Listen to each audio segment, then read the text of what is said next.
What's going on, everybody? Welcome back to another stream. And today I'm very happy to be joined by Norin Radd89, as I am going to be bringing back Random Rambling as a weekly series as I did in the past. If you're newer to the channel, you're watching this after the fact, whatever the case may be, I used to do these tons of times back in the day, sometimes even multiple times a week, and I just fell off from doing them. We're going to get into why in just a little bit, but Norin, how's it going, my friend?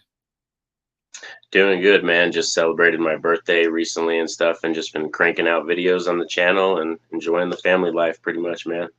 Nice, man. Well, happy birthday. Happy belated birthday. How old you Thank you turn? very much, sir. Oh, I'm 34 now. Now I'm 34. Yep. That's why on Nice. my channel, my most recent video, I did my top 34 horror films because that's my favorite genre of film. So I ranked Gotcha. 34 of them because that was my age. That's cool. Yeah, I haven't seen that video yet. I did see that you uploaded it, but I haven't watched it. So okay, cool. Now it's interesting to go in there knowing that information. But hey, Yeah. man, listen, I'm happy you're able to join me today. Like I said to you in the pre-show here, been wanting to have you on for a while. I saw you initially on Mike's channel via Z Talks, and then I was like, man, this guy's like super cool and laid back. So that's why I invited you on. I think what did we do? Motel? No, what was it? Motel? No, what movie did we watch? Was it Hell Oh, Night? we Hell did Night. Hell Yeah, Night. We did Hell Night, yeah. yeah, because that was I was when gonna you say told me Motel your Hell for mom some reason. wanted you to watch, right? Your mom liked that film and wanted you to watch it, and you never did and stuff.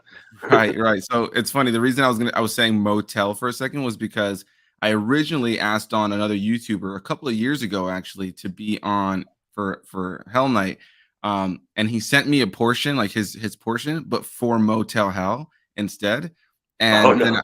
and so I was like, okay, cool. Well, I've never seen this movie before, so I just decided to cover it because he had already sent me his portion for it. So then I kind of Yeah. just fell off of it for the longest time, even more. My mom asked me to do this review like years ago at this point, like years ago. Um, and so then I was like, all right, let me finally get it done. And then I learned that you're a huge fan of 80s horror specifically, but horror in general, watching your channel. And I definitely want to get into that in a moment. But yeah, so I was like, let me definitely ask on Norin to join me for this one. Really happy with how that video turned out as well. And yeah, I appreciate you joining me for that. But hey, man, the question I love to start these off with, I just feel like it's the greatest starting off point for something like this. I should also say Norin's channel's link is down below in the description box, so go give him some love. Um, YouTube, what got you started, man? I always ask people when they come on here that are YouTubers, what made you click create channel, hit record for the very first time, and get going making YouTube videos, man? What inspired you? Well, it's very interesting that people bring that up. And like, that's a fun question to talk about. And thank you so much for asking. Is because when I started at first, I used to play Star Wars Galaxy of Heroes, and I used to play Marvel Strike Force, which are online phone games. And you typically have, your guild or your clan that you end up joining. And there's like, 30 or 50 members of you guys. And I noticed like a lot of my friends were just having problems doing certain levels or unlocking certain characters or doing certain things. So the first time I ever created this channel was literally just to kind of share my videos with my clan members and my guild and show people how to beat like certain levels, unlock certain characters in those games. So kind of started off first as a gaming channel. And then it started taking up too much of my life.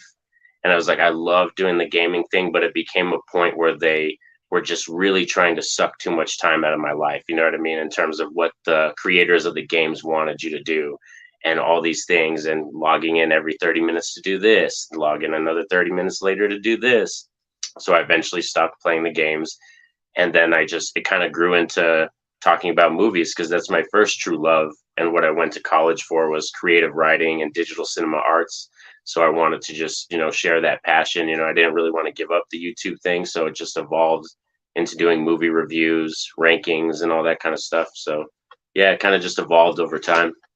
Dude, that's awesome, man. That's super cool. It's funny that you mentioned those two games in particular because yeah, I definitely fell into those two games for a period of time myself. And I agree, like I kind of have fallen out of love with mobile games in a lot of ways because they become this thing where it's like to really excel at a lot of them, you have to kind of be on those very time sensitive, like come in for this reward. It's not just about how you play, it's about like how often you're logging in.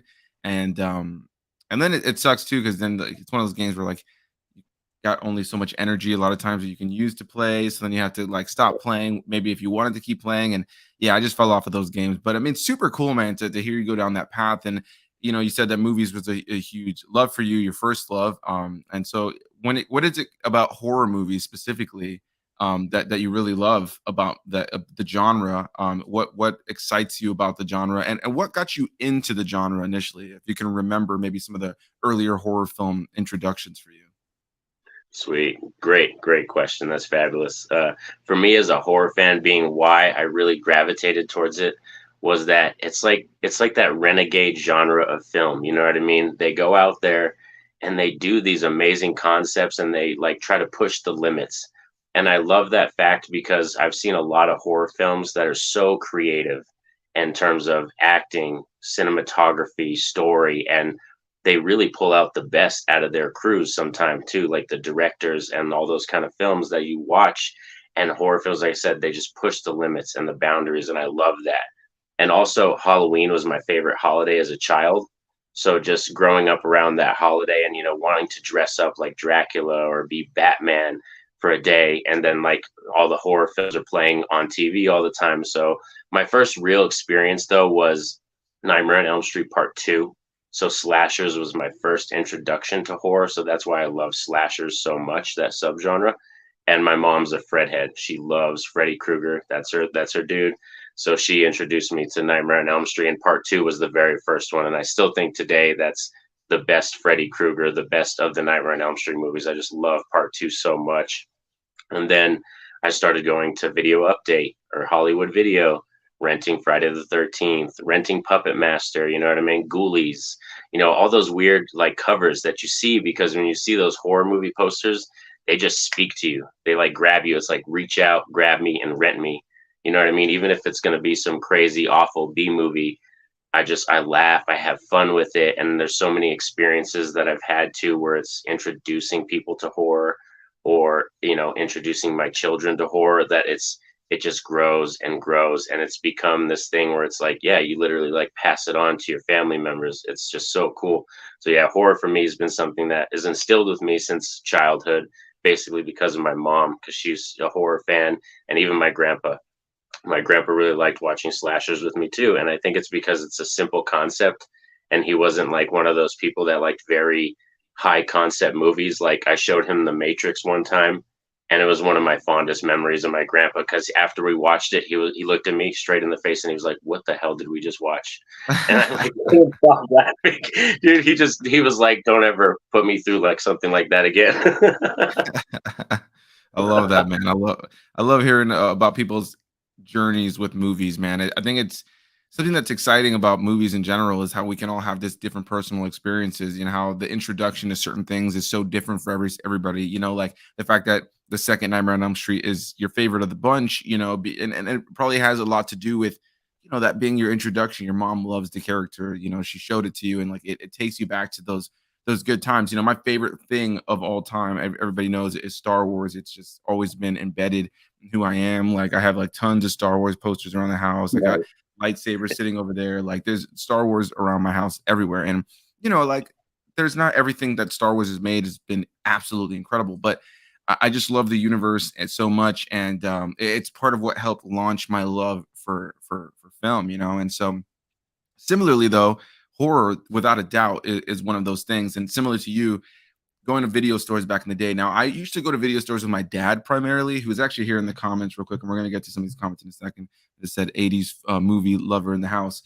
My dad was, I grew up in a religious household, so my dad wasn't really very much like, hey, like let's rent the horror movies. But I would definitely always peek in that area, and I always loved looking at the covers. My mom, transparently, was the one who typically was like letting me just watch horror films. And most notably, kind of like what you said, I loved Halloween as a kid.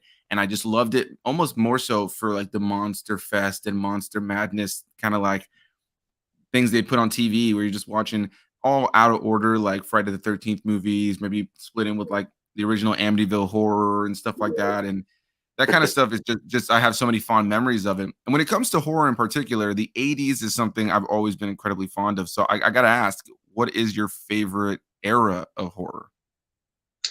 Oh, well, it's definitely probably the 80s. Like I know some people say that's maybe cliche because it's a very common answer, but I've actually seen recently some people kind of really talking up the 2000s, that they like the early 2000s because that was like this time where horror movies got really dark again, you know, and we started getting remakes, and they were like kind of grungy remakes, you know, like Right. Texas Chainsaw Massacre or the Last House on the Left remake. So, but for me, the ones that I return to the most, and like when you go check out my top 34 ranking, you're gonna see a majority of my films came out from like 80 to 89 is like a good grouping of when a lot of those films came out. You know, Night of the Demons, any Friday the 13th film, because there was Jason films every year basically in the 80s. It was like we got to do this every summer, so they just popped it out. It was like the Saw event, how Saw Right. was every October.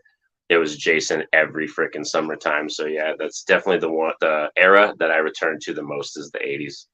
Yeah. No, yeah, the 80s is great, and kinda like you were saying before, showing horror films to people. I find that the 80s tend to be the most fun movies because kinda like you said, like, I think it depends on, I guess personal taste. I know people who like don't like. I have a coworker who loves horror, but she hates horror comedy. So anytime I suggest anything horror comedy based, she hates it, and it's just not for her. Or if she goes and checks something out that maybe was popular with audiences, but it has that comedy base to it to some degree, she's instantly out of it, which breaks my heart. I see you have Chucky there beside you, and I have Chucky tattooed on my leg. This actually ties into comment I see here, Jason the old millennial saying, "Do you have any movie related tattoos?"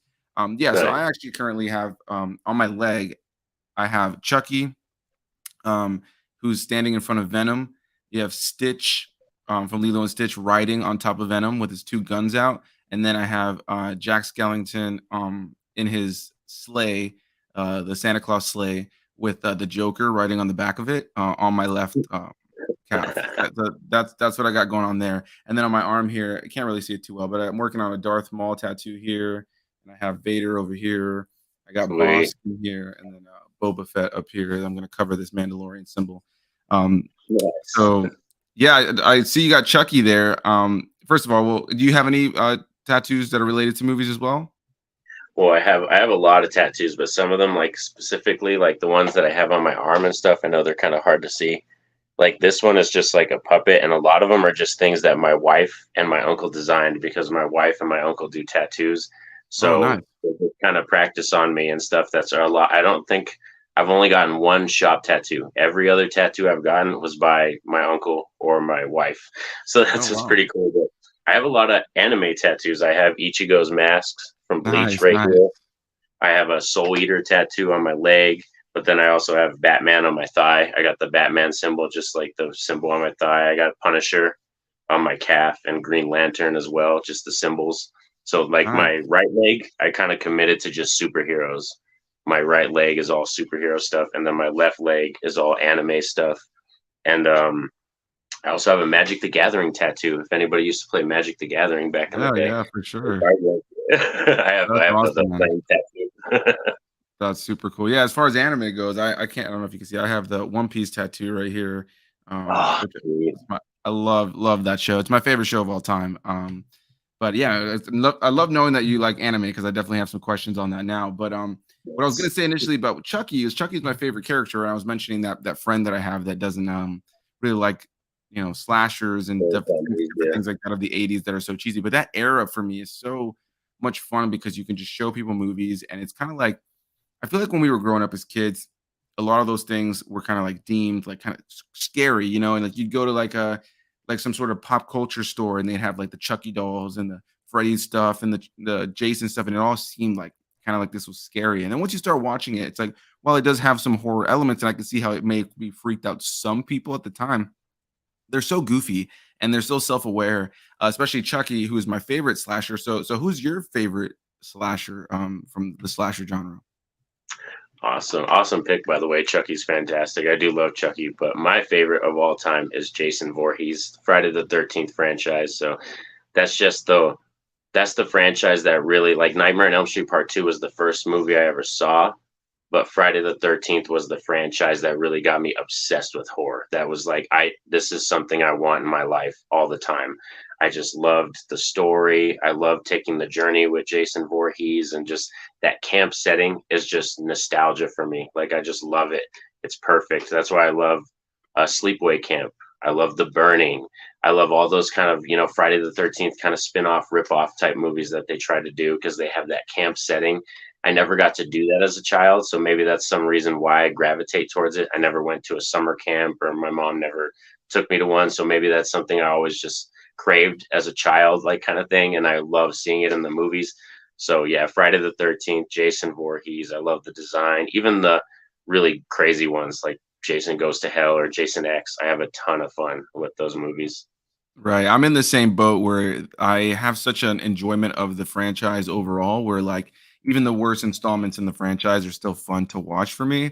I always tend to lean towards the sixth film for me, Jason Lives, because I feel like it strikes the perfect balance of horror and comedy. And so, what is your favorite Jason Voorhees movie? That is my favorite, as a matter of fact, as well. Nice. Jason Lives. Yes, I that think is it's my the mother's best one, favorite, man. I think it's the actually. best one, and I'd say I'd give Jason. I think Jason has the best remake of the bunch in comparison to like Freddy or Chucky and like a lot of these other characters that have been remade.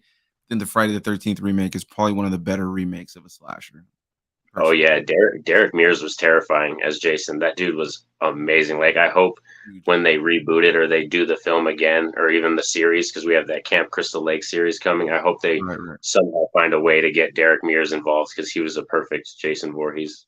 Yeah, yeah, man, for sure. Because his stature was just absolutely perfect for that movie. I know that they were gonna make like a shaky cam, like found footage kind of Jason Voorhees movie at one point, and then they scrapped that. I would have really loved to have seen how that movie would have panned out. You know, like at the time when I heard about it, it was during like that time where like Cloverfield was popping off, and there was all these, you know, different found footage films. But and I wasn't necessarily on board with it. But now we don't see as much found footage coming out, and it would have been nice to have seen something like that in regards to Jason. But real quick before we continue on, I want to look at some of these comments real quick, just so we don't get too far away from them. In the front row, saying this will be fun, you guys. Hopefully, I can pop by and listen live. Thank you so much. The Great. Big Rob Theory is in the room right behind me. Is watching. It says, "Happy belated birthday, Norin." Thank you, Um, buddy. Jason said, "Hey, how's it going? Going well." And Good, I guess a good. question for you: did you have a good birthday, Norin? Yes, I did. The beginning of it kind of sucked because I went to this concert. We went to a Mudvayne concert, and Oh, like the nice. food I ate there, bro, just didn't sit well with me, I guess, because when I woke up that morning, like, I woke up at 3 in the morning, just sweating, my stomach hurt. I was like, oh man, I'm gonna throw up and stuff. And then after that, I got better. It got chill. We ended up cooking and stuff, and we watched Elvira's Haunted Hills. We busted out the 100-inch, and I got the projector. So we watched Elvira's Haunted Hills, and I watched Laid to Rest after all the kids and my wife and everybody passed out, because that one's a little more hardcore. Right, right. Well, hey man, yeah, that I'm glad the day got a little bit better near the end, but yeah, I could see how that first part. Cool. How was Mudvayne, by the way? I've never seen Mudvayne live, but I've seen Hell Yeah, the other band of the lead Nice, singer. that I, Chad, yeah, that sings for, yeah. yeah, yeah. I've What's his name? I can't. I'm struggling to remember his name.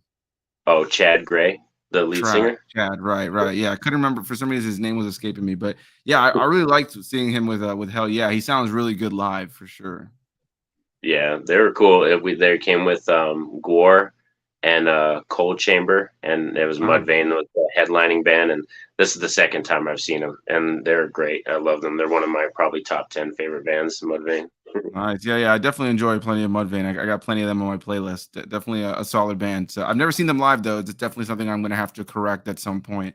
You got any other concerts you got coming up soon that you're going to see, or it was not the only one on the I think schedule that's, so yeah, far? the only one this year, just because our Colorado trip sucked a lot out of us. We took the kids up to Colorado this year to visit That's our right. newest member of the family. We had a baby that was just born and was like 2 months old from our family up in Colorado, so we all took the family up to go see him, and that kind of sucked a lot out of us because we, got a bunch of souvenirs and everything and hung out with the family. But yeah, probably just this one concert this year. Yeah, it makes sense. Makes sense for sure. When you make like a trip like that, it's like it could be definitely pretty pricey, especially nowadays. It feels like everything you do, anywhere you go, gas, whatever the case may be, just I expensive. know, man. So I feel you Yeah, on I that. don't even want to look at the bank account because it just depresses me. It's like, nah, I don't even want to look at it. Right, I know exactly what you mean, dude. It's just like just work, get money back, and you focus on the bills and the debt later on. Cool, man. So yeah, I see Jason the O Millennial also said that he met Norin on Z Talks, and it's been great to seeing his channel grow over the last year, which is definitely awesome. Yeah, it's been really enjoyable seeing your channel grow, and For anybody who maybe is confused by the thumbnail, by the way, I've been really enjoying Norin's coverage of the animated Scooby Doo stuff. I did a bunch of videos on animated Scooby Doo stuff, so that's why I made the thumbnail what it is. And I really just enjoy like your take on horror films, because I feel like there's a similar energy that I have, where it's like you just like love the good and the bad of it, you know, versus people who just watch a movie that's meant to be schlocky or is schlocky, but they just dog on it, you know, like they don't see the enjoyment in it at all. And I think that Yeah, when it comes to horror films of a certain genre, you got to have like an openness to kind of like poke fun at it and enjoy it for kind of being stupid. Um, but definitely. yeah, I think definitely think that's an important part. Cinematic Tendency saying most anticipated movie for September. I would have to look at what's coming out in September to be completely honest. Um, Yeah, I'm not too positive. Like, I know for the rest of the year, what my most anticipated would probably be. I heard that they're actually going to get the Pet Cemetery sequel to the remake out this year. oh, I heard that's okay, actually coming, and I'm not upset at that because I actually had fun with the Pet Cemetery remake. I thought that was a not better than the first one, of course, but I thought it was a right, pretty solid remake, and I'm surprised that they're actually doing a sequel. Kind of snuck out of nowhere. So that's probably my most anticipated one, and then maybe Exorcist just to see how it comes out. right. Just I'm to see I'm how really it, curious about that one, and I think part of it, I'll give credit to the trailer for that one. I know that I watched your reaction to that. I believe you did a reaction to that, right? To the, yeah. yeah. Yeah, so that actually looks pretty good because just like the way that they edited the trailer together, you know, got that original actress coming back from the first one. Just even the shot of like the picture of Linda Blair and then like the classic Exorcist piano music. As creepy as that movie is, like it just like there's a legacy to that music, man. And every time I see it in theaters now before going to see a movie, it always gets me hyped.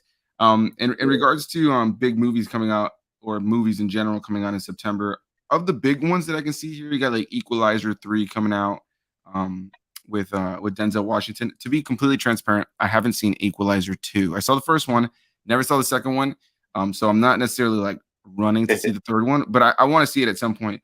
The Nun 2 comes out, that's true. I didn't like the first Nun, to be honest. I love Conjuring 2 that introduced the Nun. Any thoughts on the Nun? Are you a fan of the Nun at I all? wasn't a fan of that first one, but I am interested to see the second one. I'll probably end up going to see it because that's my daughters. They're teens right now. They're 13 and 14, and their favorite franchises are Jaws and The Conjuring. Those are like their favorites to return to. Nice. So I'll probably end up taking my wife and us. We'll probably take the daughters to go see Nun too. Oh, nice, nice, man. Yeah, that's super cool. Yeah, I'm hoping that it's a better movie than the first one. The trailers look, you know, promising, but it could be just another generic horror film. The nun character, I will say, is infinitely creepy. Like, there's just no getting around. Like the character, I think that's why the character kind of has like some legs, if you could say. You know, Oh like yeah. people keep going to see these things is because she as a character is creepy. Like, have you seen the trailer for it? The most recent trailer? I Or haven't seen the most recent one. If they did a second one, I didn't see the most recent one. I No. think maybe it's the same one. I don't know. It's like the one where like the little girls are like in this little hole and they like peek out to see and they see the nun there and they're like, you know, what's she doing there? She's like, she's just standing there and then she like grabs her face through the hole. I don't know what it is. Something about just like the nun standing there. Like I saw the trailer last night when I went to go see Blue Beetle and I leaned over to my fiance and I'm like, if I saw that bitch standing there like that, I think my heart would just explode, you know? Like if I looked around in the dark and just saw this nun with like piercing black like around her eyes and her mouth just smiling at me. Yeah, bro, I think my heart would just implode. Like, I don't think she wouldn't be able to scare me because I'd be dead. Yeah, Valak's pretty interesting. She's a pretty intimidating character. For me, it was when I was a child, like this was the only character that kind of ever crept into my dreams was Angus Grimm's Tall Man from Okay. Phantasm. Yeah. And like, I think it's because when I saw Phantasm, I was the same age as Mikey. Like in the movie, I was about the same age as that boy, and just like hearing him, and if you haven't seen the end of the movie, spoiler, he eventually comes back to get the boy, like while he's sleeping, and you just see him, and he's like, "It's never over, boy," and like you see the hands come out of the ground, and they pull him into the ground. I was like, oh. So yeah, the tall man was one of those characters that if I saw him, I'd probably be like, oh snap. Yeah, I know what you mean. For me, when I was a kid, one that always stuck with me for some reason was like some of those like early 2000s like remakes they did of like the American versions of The Grudge.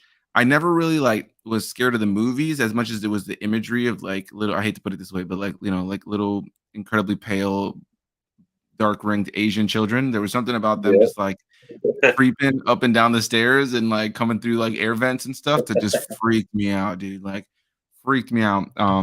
So yeah, I definitely know what you mean by that. As far as other movies, to answer a cinematics question, I saw the A Haunting in Venice is coming out, which is that third movie in like that detective series. I know there was Murder on the Orient Express, Death of the Nile, and now there's Haunting in Venice. It looks pretty good. The trailers look pretty promising. Solid cast. Hopefully, it turns out to be solid. We also have Expendables 4. That's probably the one I'm the most excited for right now, to be honest. Looking at this list, um, It Lives Inside is another horror film I've heard pretty good things about, or it looks like it's going to be pretty interesting. Oh, Paw Patrol, the Mighty movie. That's it right there. You know, That's gotta the go see whole, Paw Patrol. theatrical release. Yeah. Yeah, of course. Let me see if there's anything else. Oh, The Creator is a big one for sure. I don't know if you've seen the trailer for that, but it's directed by Gareth Edwards, who did Rogue One, and it looks like it's kind of like a futuristic, like like they create. I think that the whole premise is that there's like this ultimate device, this thing that if they get control of it, it's gonna like destroy the world. It's like this. It turns out to be a child who's like an android, like an AI, Oh, like kind wow. of robot, but it has like a human face. So then this one guy who's sent to destroy it sees that it's a little kid and chooses to protect it. And now it's like it's got a very Rogue One look to it. So as a huge fan of Star Wars, it's right up my Sweet. alley. But coming out that same weekend, I actually saw this the other day. Coming out the same weekend is Saw 10, which I feel like we're both going to be there watching Saw 10 for sure. Like, Yeah, Saw 10. That's an interesting franchise for me because like it's more of a franchise that I respect. I respect it and I love that it has this huge fan base. And right, to be honest, Saw and Tobin Bell, that like or his character, you know what I mean? That aura is probably the biggest horror franchise that we've gotten since like the 80s with, Jason and Freddy and all them. Like Saw right, is probably the biggest one because it was every Halloween that event, like every October, people were there, just boom, boom, boom, boom, boom. But right, for me, I'm kind of one of those people after Saw 3, I kind of fell off. Like I love the first three. And right. then after that, I'm like, it got too complex for its own good. But I'm still definitely going to go watch it to see how it comes out. Because especially this one's supposed to be a prequel that takes place between 2 and 3. So, or between two Right. and one or something like that. Yeah, that part is a little bit funny to me because it's like, here's one thing, and spoilers if you've never seen the Saw franchise, but the fact that this franchise has been out forever. The fact that they kill off Jigsaw in the third movie, but keep him prevalent in each installment that's come out is kind of Yeah. hilarious to me. Um, and I'll give it to Tobin Bell, man. I love watching those movies personally. Like they get convoluted later on and they get a little bit intermingled. I always look at them kind of like a soap opera. Um, because like Nice. there's something about like have you seen them all? Yes, I've seen them all. Yep. Cool. So you know exactly like it just gets so convoluted where like a random character that you saw for 3 seconds in one movie is like the main character of the next movie, and then like they'll like intermingle it where like the ending of one movie coincides with the ending of another movie, or like two movies are happening side by side because now you finish the last movie, so you start the next one and you see that it starts where the other one started, but it's from a different angle. And there's something about that I like. It's kind of like just like a guilty pleasure to it, you know. Some of the writing gets a little bit messy near the end, but I think Tobin Bell like absolutely saves the movies for me in the franchise. He looks substantially older now, so the fact that he's like this is supposed to be a prequel, it just doesn't necessarily work. And it does seem like a little bit more of the same. It doesn't necessarily look like it's going to be like a groundbreaking, different kind of Saw movie. Um, Yeah. but I'm looking forward to it for sure. And I actually rewatched all the Saw movies earlier this year, showing them to my to the big Rob theory, actually, my buddy Rob. Nice. Um, yeah, so I'm looking forward to Yeah. that. Yeah, I think they wanted to go back to basics because Jigsaw and Spiral were kind of so different, and like Right. they tried to really do something different, which I respect what Chris Rock and them tried to do with Spiral, but I Right. think just the flavor didn't take with a lot of Saw fans, and I think this one kind of has more of that Saw 2, Saw 3 flavor. That's the way the trailer gave for the new one. Right. Right. I almost wish that they had made it a follow-up in some way where Tobin Bell was involved in the Chris Rock storyline, because that the movie ended and that killer is still out there, the guy who killed Yeah, Samuel L. Jackson. So it's kind of like, all right, like, well, you could do some cool things with that. So it would have been cool to like have it be like where Tobin Bell's character, just like in all the other ones, like he had things set up ahead of time, and Chris Rock is now having to kind of deal with the ghost of Jigsaw. I feel like there could have been something there.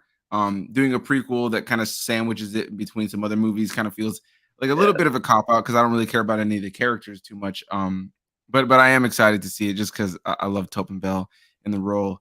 I see that Blacktastic Media said he's piping in to say what's up. Hey man, how's it going? My dad actually saying that the first Elm Street was a legit horror movie. It became a comedy afterwards.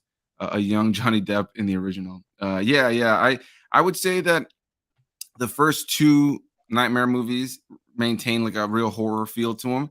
I actually just rewatched Dream Warriors the other day, the third film, with my mom. She had never seen it before, and while that's honestly one of my favorite movies in the franchise, Dream Warriors. I think it's one of the best ones.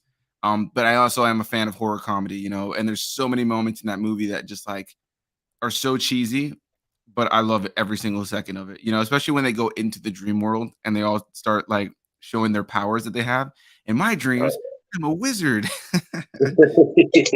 in my dreams, I'm beautiful and bad with the two knives and the big mohawk. Dude, it's so cringy. What's your favorite Elm Street film? You said it's the second one, right? Like that's not your favorite one? Yeah, I still love Freddy's Revenge the best. Yeah, that one's the key one for me. I think the first one is probably my favorite one of the bunch, with the third one being a close second. With the 4, 5, and 6 being the absolute worst. I think that the 6th movie is one of the worst movies ever made in human history, to be honest. Freddy's dead. Oh God, just the scene of him, like, I mean, there's so many bad scenes. The Robert Englund tries to make it all he can, but like, I just think about like the video game scene. He's like, "You high score." They did the Wizard of Oz ripoff scene too, or whatever, and everything, where he's like on the broom. Yeah. Oh, right at the very beginning, right? Yeah, just definitely something. D Movie Man says that he's been off the grid, but had to stop by and say hello to my cinematic compadres, B-Day, Norin, and the Bearded Noggin. That's my nickname now. What are some documentaries you all have enjoyed and would recommend? That's tough. I feel like a lot of documentaries, sometimes some of the best ones I've seen in the past have been ones that I forget the names of. I like good I like a good like mystery crime, or like real life like crime kind of thing, which is really popular nowadays in general. But I like watching those that touch on like maybe a serial killer or something. There was one they did, the Conversations with a Killer, a couple of years ago or a few years ago, that was about Ted Bundy. That was like a 4 or 5 episode like documentary series on Netflix. Super unnerving, very well put together. But one that just comes to mind immediately that I actually saw last year, and it kind of fits with what we were talking about. And I feel like even if you aren't a fan of heavy metal music, you could still appreciate the story of this band. It's a documentary that's on Shudder that I got sent to check out a little bit earlier, and it's about Gwar. It's called This Is Gwar. And for anybody who's not familiar with Gwar, they're like a shock rock, like over the top metal band that utilizes costumes, and they all pretend to be aliens from a different planet where they're coming to decimate the human planet and violate people in every disgusting and vile way you can possibly think of. They have a lot of sexual elements to their show, but a lot of blood and guts and gore that they spill onto the audience, fake blood that spills onto the audience. Big like creatures that'll come out on stage and get decapitated, and it's a pretty vulgar and intense band. But there's a documentary on Shudder all about them. Have you seen it, Norin, at all? Have you heard of this? I haven't actually seen the documentary. I've seen them live, and yeah, they did every one of those things. It was cool to get like some of the people, because they got floor seats. We had actual seats. The people in the front just got sprayed, like you said. They were all red. Everybody. It was fantastic. Right. But I haven't seen the documentary yet, though. I think you'd enjoy it a lot, man. It's like it goes through the whole journey from the very beginning, showing old archival footage of them leading up to where the band is today. Of course, their original singer passed away, but he was like a huge part of what made that band really popular. A lot of like, you go back to the early days of shock rock and stuff with like Marilyn Manson and Alice Cooper and a lot of these artists that were like going on to these like talk shows and just being obscene. They were probably one of the more obscene of the whole bunch. A lot of times when you see those other shock rockers like Slipknot, or you see like, Marilyn Manson or Alice Cooper and all these guys, they a lot of times were like a lot more well-spoken, which was the surprising part of it, right? Like they looked crazy, but then they had the soft spoken side to them. And they were well spoken. Whereas Gore just went out there to just be intense and vulgar and insane, and just get like parents even more upset with them. And so that that documentary I think is super great. Shows a great breakdown of all that. Any documentaries that you can think of? Oh, some of my favorites. One that I recently watched this year, which was awesome, was Never Sleep Again, the Nightmare on Elm Street documentary, which is Right. almost 4 hours because Yeah, they it's a go long through. one. Yeah, they go through every Nightmare on Elm Street film. That was fantastic. And then if there's any wrestling fans out there in the comments or anything, I watched the Cody Rhodes documentary, America's Nightmare. That was fantastic because my dad and my grandpa introduced me to wrestling and like Dusty Rhodes, and seeing Cody talk about his dad and like that golden era of wrestling and what his dad meant to him. You know, it's just really cool to see that, and then all the stuff Cody Rhodes went through to get to where he is today. So that was a fantastic one too. And then I'm a huge fan of sports documentaries too. So even if they do ones about teams like the New York Knicks when they ran off to win the championship that one year, you know what I mean, in the 70s, that's a great documentary too. And the Magic versus Bird documentary was great about their legendary rivalry that got started in college basketball and went all the way to the NBA.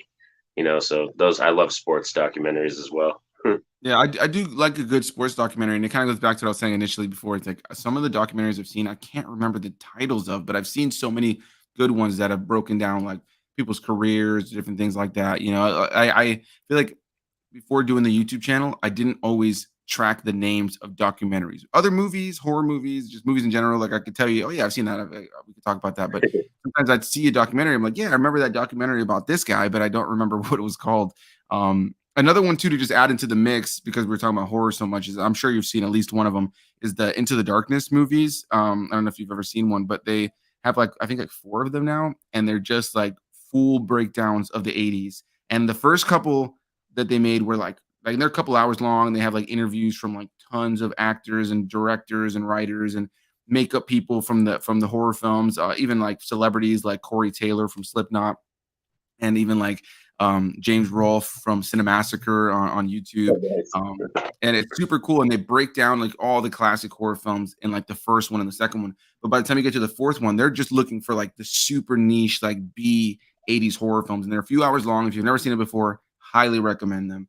Sweet. I'll have Super, to check super cool that out for documentary. sure. Yeah, I think you'd enjoy that a lot. Let's see. We got another one from D Movie Man saying that I'm actually pretty excited for the Pet Cemetery prequel. I thought the remake was fairly entertaining, which led to me reading the book, which I ended up loving. Have you read the book for that, Norin? I've actually never read any of the Stephen King books, which is sad. Like my daughters have read more Stephen King books than me, but when it comes to horror writers, the first person I ever got obsessed with and the one that I've read the most with is R.L. Stine and Clive Barker. Those are the two Right, writers that I read most of their catalog. I love R.L. Stine, Goosebumps stuff. I have a right. lot of those books still. And Clive Barker's The Hellbound Heart, which is the book that goes with Hellraiser. That's my favorite book of all time. Like for real, that's probably the only book that I would say is it better than the movie. But I love the movie just almost just as much as the book too. Right, right. Yeah, dude, that's super cool. Like that, I hadn't really thought about R.L. Stein for a little bit now, but yeah, man, as a kid, I used to love just number one, I was always, I think we all kind of were just brought in by those covers. And then you start reading it, and I just used to get lost in it. And I used to love when it was the TV show, super cheesy by today's standards, but there was such a Definitely. charm to it, man. I used to love watching those shows that were like kind of like these short little horror adventures, little anthology stories, things like Goosebumps, or even that Nickelodeon show, Are You Afraid of the Dark? That was And then, fantastic. Yeah. of course, like the the Tales from the Crypt or the Crypt Keeper. Of course, that's a classic one. I never watched the remake of Tales of the Crypt. Did you ever get around to that? No, I never did check that one out. No. Yeah, I don't I've know watched why. the Something modern something Twilight about the Zone. I watched that with Jordan Peele. I've watched the right. more modern Twilight Zone, but I never watched the modern version of the Kid Tales from the Crypt yet. And I never watched the modern Twilight Zone either. Is any good? Is it worth checking out? There's some creepy episodes. I think they're good stuff. They have that new flavor to it. I wouldn't say it's like as good as the old ones because I would have nostalgia for like older television, like you know me watching Scooby Doo. Like Right, most of the right. TV I end up returning to is stuff from either before my time or when I was a kid. Right, But I right. think it's still really good. because Jordan Peele, he has a good eye for producing too as well. He's a great director and writer, but I think he's going to be one of those guys that we're going to see in the horror community just producing some fabulous stuff as well. Right. Yeah, I totally agree. I'm really enjoying his run with horror as it goes. Even if not everything that he's released for me has been like I think Get Out for me is like top tier. Like I love that movie personally. I liked what was the next one that he did? Us. Us. Yeah, for some reason the name was escaping me. I liked Us. I liked the performances a lot, but the ending still to this day just has me scratching my head. With like all the doppelgangers like holding hands. Yeah, like I was just like I was kind of like every time I watch it, I'm just like, what the fuck is he trying to say here? Like I still don't know really what's trying to be said there. Um, and then the other one, Nope. I liked that one too. I thought it was cool. Reminded me of Jaws in a lot of ways. Um, not as good as as Get Out personally, but I enjoyed it for sure. I think I enjoyed it more than Us. What do you think? How would you rank the Jordan Peele film so far? I find that the more I watch Nope, it does grow for me though in strength. Like, and I've watched it 5 times, so it's like Nice. it seems to be the one I want to return to the most. But I still think Get Out is a better film. I think that's a more superior film. But for me, I have more fun with Nope, and I just love the characters. So I think that's a more rewatchable film for me. And I still do like Us a lot, like you said, but it's one of the more, I think, higher concept films that he didn't stick the landing. You know what I mean? He had a great concept, but he didn't necessarily know how to stick that landing at the end. Right. Yeah. No, I definitely feel that, man. Like, there's something about that movie I that I really enjoy. Like every time I'm watching it, I'm just like, this is a really well made film. Like the acting is so good, like in the cinematography and the set design and the costume design and like the musical score. It's really unsettling. The tone is really, really cool. But I always near the end of the film, I just feel like a great sense of nothing. Like I just there's nothing else. Like I don't even know what to feel when I come to the end of the film. It's just kind of like it ends, and I'm just like, cool. Cool. That's that. Yeah, Um, but yeah, man. So another thing I wanted to ask you is, as a horror fan, I feel like similar to me, probably don't really find yourself scared all that often. So is there a horror film that you think of when you're a kid, even though you watched a lot of horror as a kid, like myself? Is there a horror movie that you can think of that's kind of sticks out, even if it's not the best movie, that just like really just for a period of time like kept you up? Let's see. So I'll probably go with, I have two, and one's a more modern film. So like as an adult, because I've realized that I have a certain fear as an adult, but as a kid, it would probably be Phantasm, because Don Cascarelli's Phantasm is just one of those films that I got obsessed with, and it scared the crap out of me. But I had to keep rewatching it. I had to keep rewatching it. It was one of those things where I just had to eventually try to desensitize myself just over and over, watch it as much as possible. And then I was like, oh, there's a sequel. There's a third one. And then when you get into the sequels, they get a little bit more out there, a little bit more wild and like kind of campy, and it gets you more relaxed with the franchise. Where I think that first film is seriously creepy, it's scary, and then after that you get into the fun ride, going along with them hunting down like the tall man and chasing him all over the country and trying to stop him. So I thought it was fantastic. And then a more modern film that kind of still creeps me out, but I love it, was I believe it's Underwater, the one with Kristen Stewart, Right. where Yeah. they're all the scientists, where they work at the bottom of the ocean, and then like the thing starts to collapse and they have to walk along the floor of the ocean, and then there's like God knows what out there, because I'm terrified of the ocean. Like I don't want to go on a boat or a cruise. I probably could, but I told my wife, I was like, I'd have to be drunk or high on something if you're gonna stick me on a boat for freaking a week to go to some country, because I ain't cool with no ocean. Like Dude, that you and I are very similar in that way, man. I am so as a kid, I think what really screwed me up for sure were the Jaws films. And I've been covering them on my channel with D Movie Man.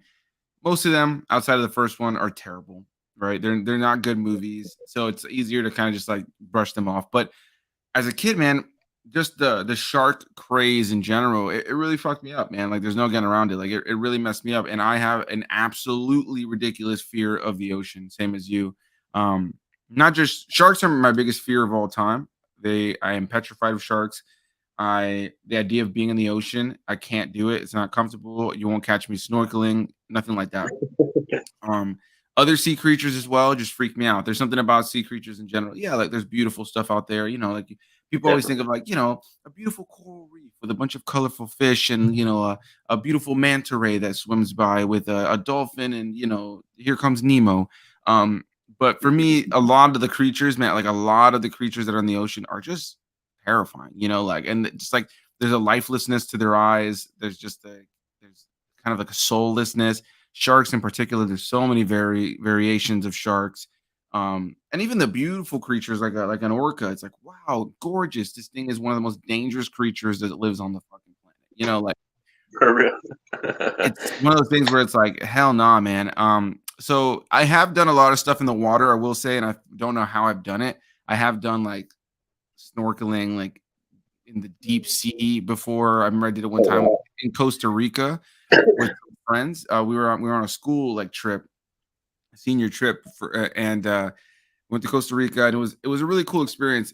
And the only reason I did it was because one of my friends who was just as scared as I am about sharks, but with heights, he did the zip lining that we did down like a side of a volcano, which was really cool.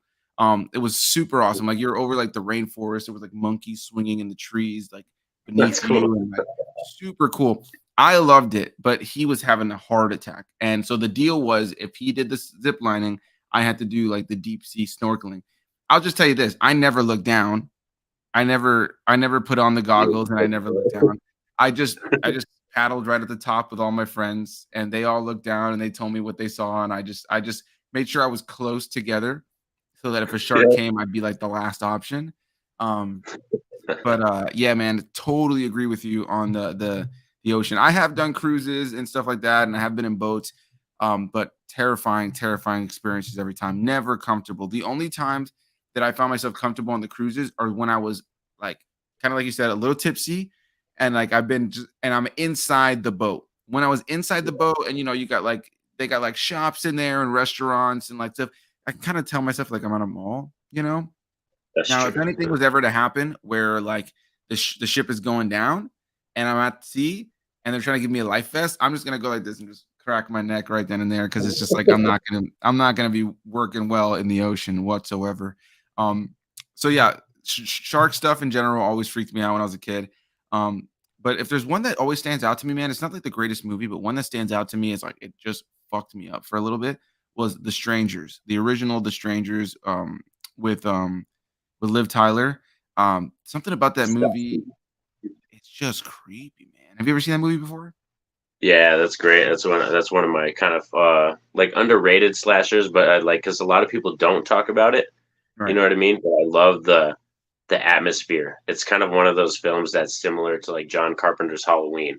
There's just a certain kind of atmosphere that they built Right. in that film and like the way it goes. And even The Strangers Prey at Night is pretty good too, but that one leans more into the 80s like slasher with like a cool soundtrack and like let's get a little Right. bit more wild with it. That A first lot of film was like neon lights. yeah, the neon lights, that pool scene. A lot of people remember the pool scene from the second one, but yeah, Right. that first one's a classic. I love when Scott Speedman's friends coming down the hallway and then he gets him with a shotgun. That part, Right. I was like, I laughed so hard the first time I saw that. Like, I just busted out laughing. I was like, oh my god! Like, just started laughing on the couch. Yeah, dude. The first time I watched it, I'll never forget. It was my mom, my sister, and I, and my mom's boyfriend at the time, and we were watching it. And before we started it, though, my family was taking forever. I was the only one sitting on the couch, and they were taking forever to like, they were using the bathroom and grabbing a drink, and everybody was waiting. So we had the DVD, and this was back in the days of like getting the Netflix disc like sent to you. Um, Oh, okay. and so we put it in, and it was just like stuck on the menu screen, and it was just a shot of and it was like a continuous loop with the eerie kind of music of the movie of the younger girl with like the white mask, just like swinging on the swing outside. And I just was sitting there in the living room watching that for like a good like 30 minutes by myself, and I feel like it just kind of got in my head. And then you watch the movie, and like you said, it's got like this very off-putting atmosphere. It's like not, it doesn't have like the best character logic or the best writing or like anything like that. But there's something unsettling about it, and I think what really creeps me out about it is the notion that like stuff like that can happen. Now, of course, the movie says it's inspired by true events, and if you look into it, it's inspired by multiple events that happened. It's not like a true story in and of itself, but what's it called? It's the fact that people would do that. Like the notion of somebody knocking on the door and just being like the whole thing is Tabitha home? Like it freaks me out every time. Like just the idea of like asking if somebody's home that's is not there, and then at the end when they're like, why are you doing this to us? And they're like, oh, because you were home. Like, oh, dude, there's something about like, I don't give a damn about demons. I don't give a damn, but Satan can be coming out of somebody's asshole. I don't care. Like, I don't really care. And none of that stuff scares me, man. Somebody can have their tongue ripped out their ass. Like, I just won't care at all. But when it comes to home invasion, man, it just freaks me out. Another one that's really good too, underrated, is Hush, the one about the deaf woman that some guy I breaks haven't into her seen that house. one yet. I really want to see that one. Dude, I know. I highly recommend putting that at the top of your list. Yeah, it's about a deaf woman who has a guy break into the house, like, and it's just such an interesting dynamic. It's kind of like a flip of like Don't Breathe, where it's like you have this blind man who has these home invaders that are coming in, and now they have to kind of be wary of him. It's a similar kind of cool premise. Highly recommend that. Sweet. I see Jason here says Signs is a movie that creeped him out. Yeah, I think as a kid, when I was really young, specifically that scene where Joaquin Phoenix is watching like that kid's birthday party and the Yeah. alien walks in front, dude, freaked me out the first time I saw it for sure, for sure.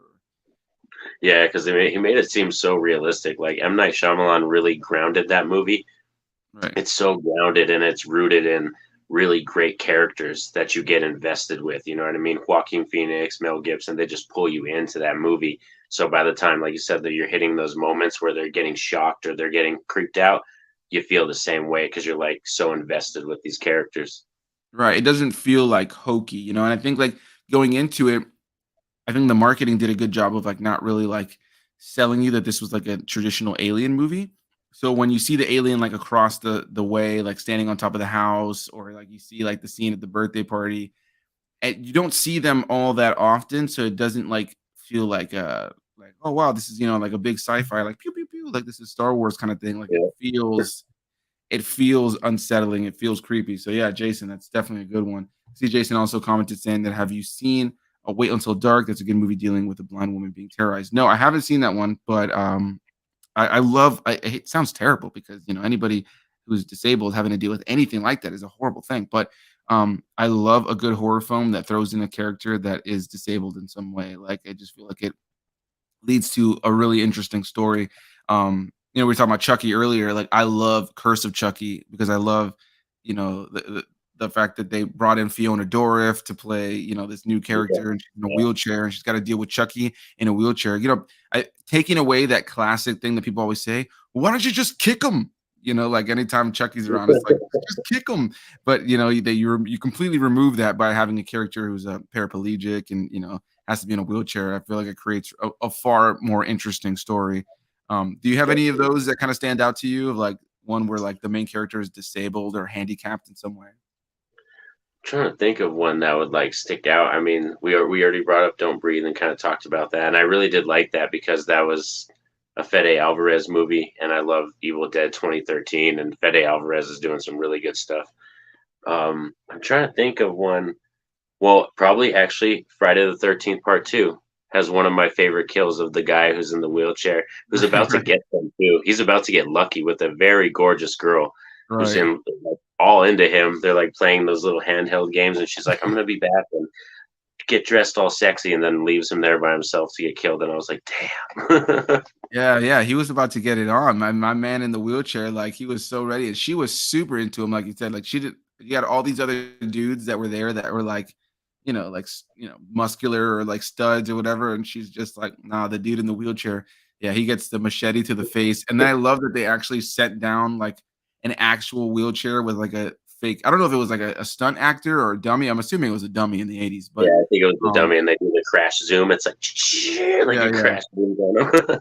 And he's like coming down the stairs and it's all like violent and it's so good, man. Love that. I love the 80s and their use of dummies in a lot of those sequences. A lot of that stuff for me was absolutely hysterical. Classic scenes I always think of, just having watched Nightmare on Elm Street 3, when Patricia Arquette's character is carrying that little girl and running around like Freddy's house. It's like clearly a doll.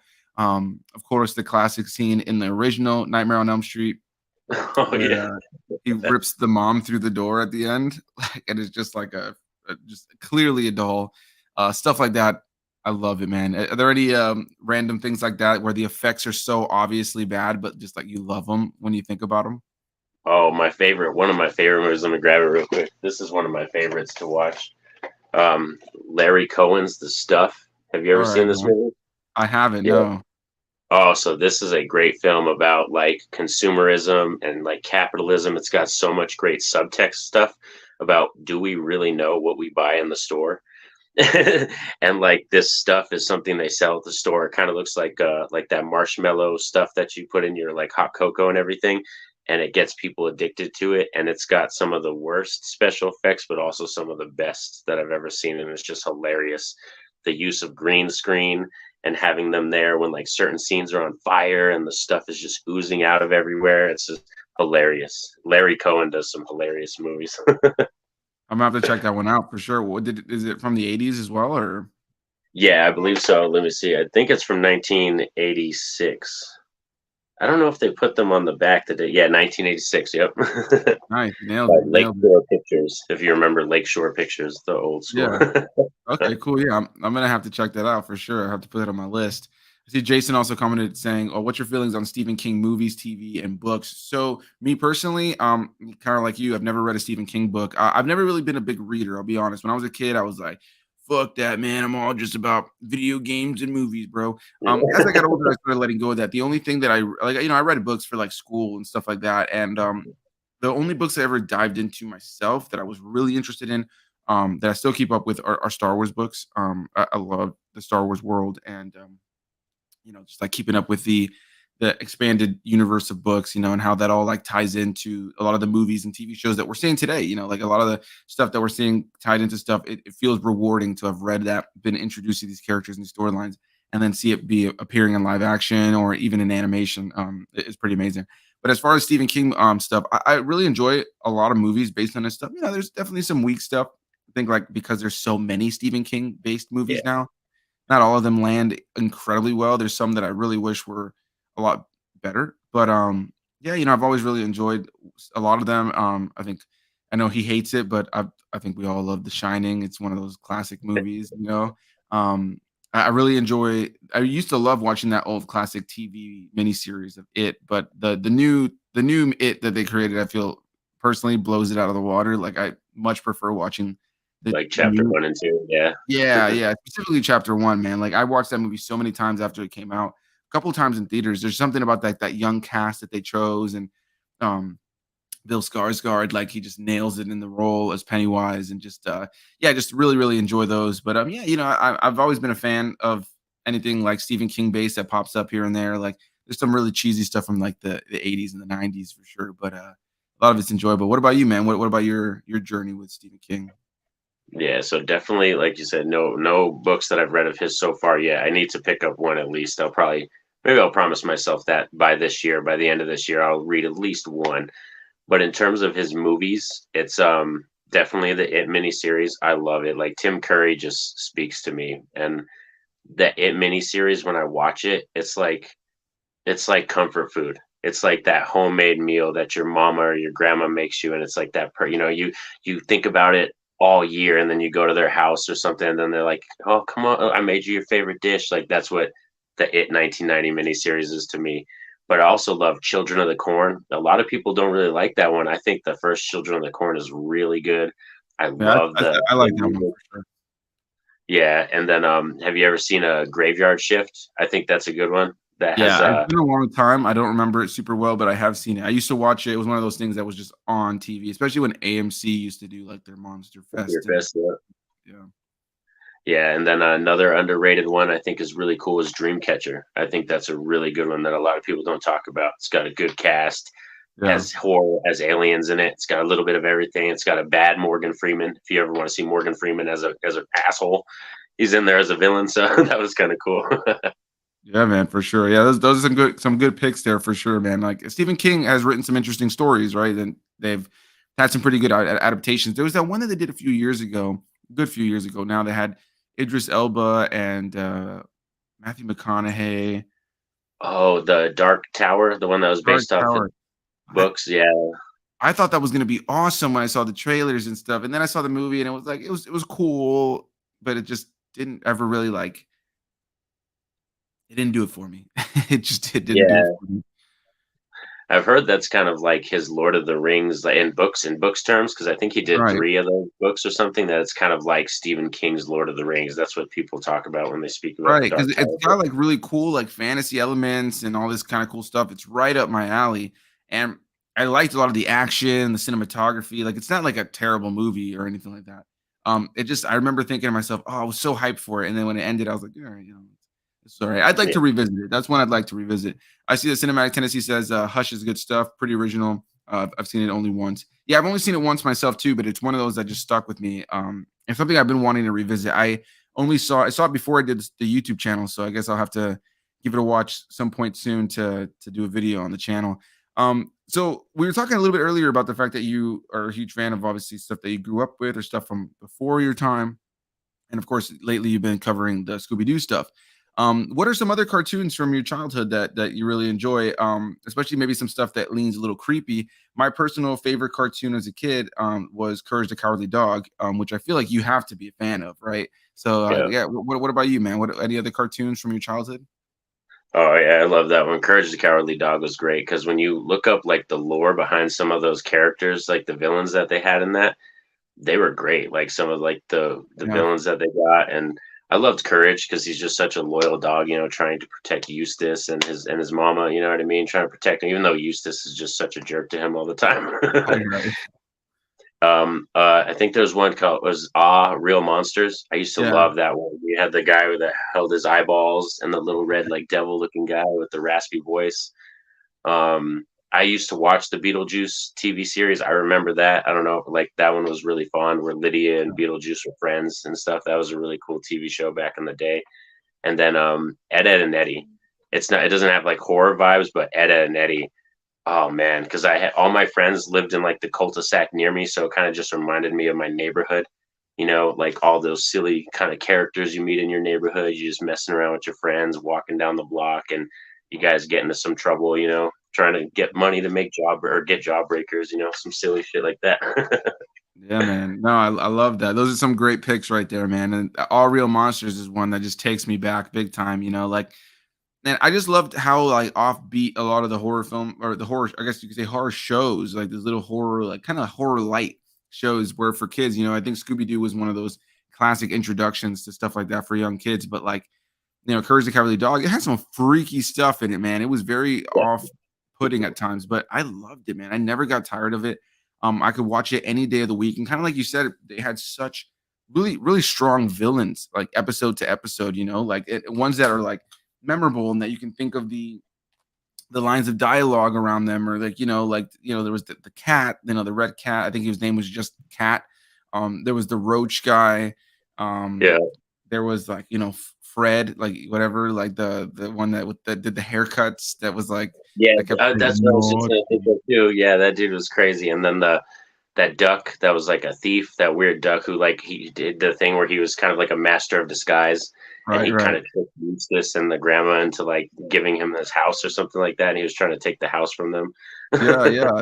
There's that one. There's also like and then there's some silly ones too. Like you're talking about like the goose. There's like the one there's the freaking like Zeus type like duck guy that falls in love with Eustace's truck, and he's trying to like Yeah. he's trying to take the truck. And then there's the alligator that comes and creates like a puppet show. Like there's just so many iconic ones. There's one of my favorite ones has always been the zombie that shows up as a filmmaker and tries to get them to like film that movie, and that if they film it right and the moon comes out, they get to like it's gonna bring other zombies to life. Like it was such a Oh weird wow. concept, but it's just they had so many fun episodes, and then it was just like weird stuff too. Like I remember there was that episode where Courage had to take like a package somewhere for the cockroach guy, and when Oh he yeah, gets I remember that. he goes to this Yep. weird building where he opens a door and there's like a shark behind one of it. And then there's another one where there's like a little girl. You can see the back of her. She's playing like a violin.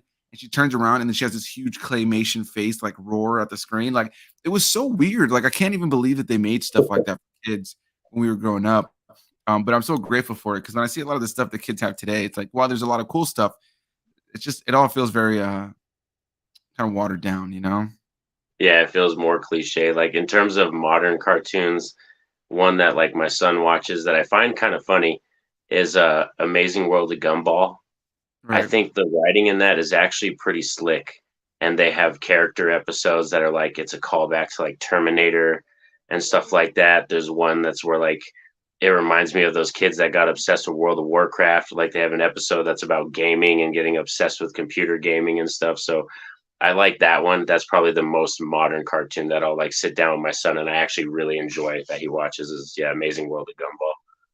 Nice. Yeah, that's a good one. I enjoy that. Like that little era of Cartoon Network stuff like that or like Adventure Time or the regular show. A lot of times Yeah. they seem so colorful and vibrant and stuff, but what I love about them is sometimes just like the offbeat kind of comments that some of the characters will make that is just like, okay, at least they're still holding on to some level of like there might be some adults that watch this, you know, like it's not like Yeah. completely like inappropriate for kids, but some of the references and comments are clearly made for slightly older viewers. I see we got Mike coming in here saying two legends in the game. Hey fellas, hope you're both doing Definitely. well. Thanks, man. I really appreciate it. He also says that I love seeing me back doing streams. Yeah, man, I'm looking forward to it every week, guys. As I said earlier, I will be back to doing a live stream. So I'll be having a new guest on every week, and I'm very happy that Norin was the first one on for my return to the series in a proper way. Next week, I'll have my buddy Giano Joel on, who is actually the guy who has composed all the music for my channel, for my intros and outro. He's actually a music composer who's done stuff for Universal Studios and different things like that, and different like movies and commercials and stuff like that. So I'm really excited to have him on and talk about it. But yeah, man, I knew I needed to have you on today to talk some horror, man. It's been a lot of fun to just kind of shoot the shit. Jason the Old Millennial says that the Dark Tower series is a big fantasy series, that there's 8 books in the series. So yeah, there's Eight a books. lot. Oh, wow, dude. And I think that's something Damn. you can feel in the movie, right? It's like it's got big potential, but it feels like a setup movie and then nothing came of it. Yeah. So when you have a movie that feels like so much setup and not so much of its own thing, then it oftentimes just kind of feels like a movie that just kind of is like, you know what I mean? Yeah. Yeah, I think they just tried to condense it too much. That's a lot of problem you have with like some besides like Harry Potter. Like the Harry Potter franchise, I think they did a very good job trying to condense the books. Of course, there's a lot Harry Potter films that are stronger than others, but I think overall Harry Potter is probably one of those franchises that did a very good job putting the books onto live action screen. And I can see why people gravitate towards the movies over the books sometimes because I feel like the Harry Potter films is that's a more visual type world. You want to see it. You can read it and still picture it in your mind, but it's still something you really want to see. So I think that's why that's a really good franchise that movies. Yeah, I would definitely agree, man. How do you feel about the remake they're doing? Which for me is just like I just don't get why they're doing it. Like I get it to a degree. I do get the fans that are like, listen, we're getting every season is gonna be one of the books, so now we can get like full exploration of Yeah, characters and elements that were just completely left by the wayside from the book to the movies. But man, the movies are so solid, and I've been rewatching them, you know, with Rashad, and he hasn't liked them really at all. But no, what's it called?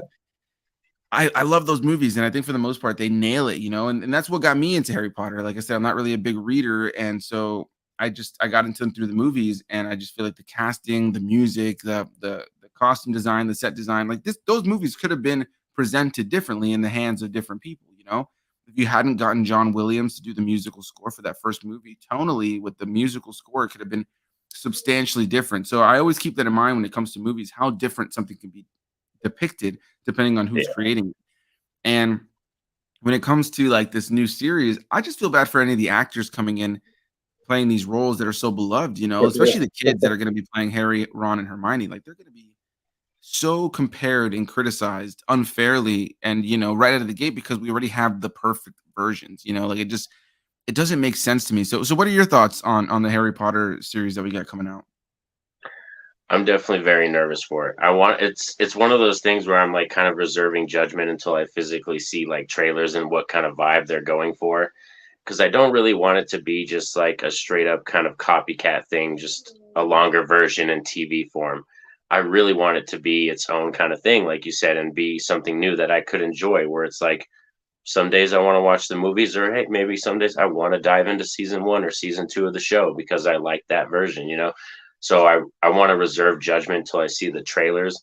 But it is one of those things that, like, when they first announced it, like the question mark popped in my head, like, why? Like, and then my only answer was like money, like, you know what I mean? Because Right. they just got to end content, you know, because HBO Max and stuff, which that's where it's going to, right? It's going to Max. I think it's going to be streaming there. So I don't know. They put out some decent shows. They do have some decent shows that I love. Like they did a really good job with The Last of Us. That was Yeah. fantastic. So I'm hoping they'll be able to create something new and special that we will, as fans of either the books or fans of the other movies, will be able to appreciate the show almost just as much. I hope so, man. It is weird, for me, like because they have like the theme park attractions too. Like I live here in Central Florida, so I go to Universal from time to time, and I've ridden So, those rides there plenty of times. And it's like, you got Daniel Radcliffe and the rest of the cast involved in those. So it's like, what happens with all that? Does like, do they change all this the kind of like merchandise and stuff they sell to more fit the newer series versus the older series?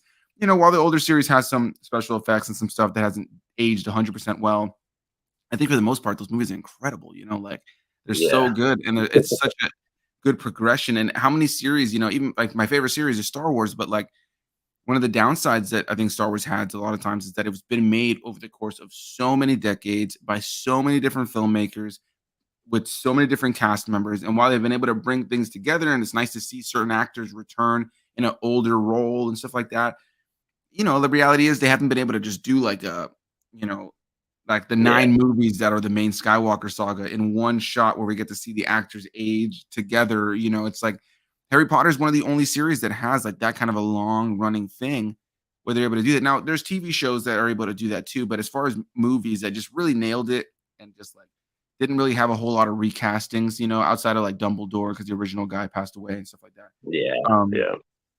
yeah, it's one of those things where it's just I'm very nervous. I'm very nervous about it, and I'm more than anything, I just it's the casting part. Now, I have heard some rumors that have come out. Now, I don't have any like I've just seen some articles of some rumors that have Yeah, come out. This could yeah, totally be not real.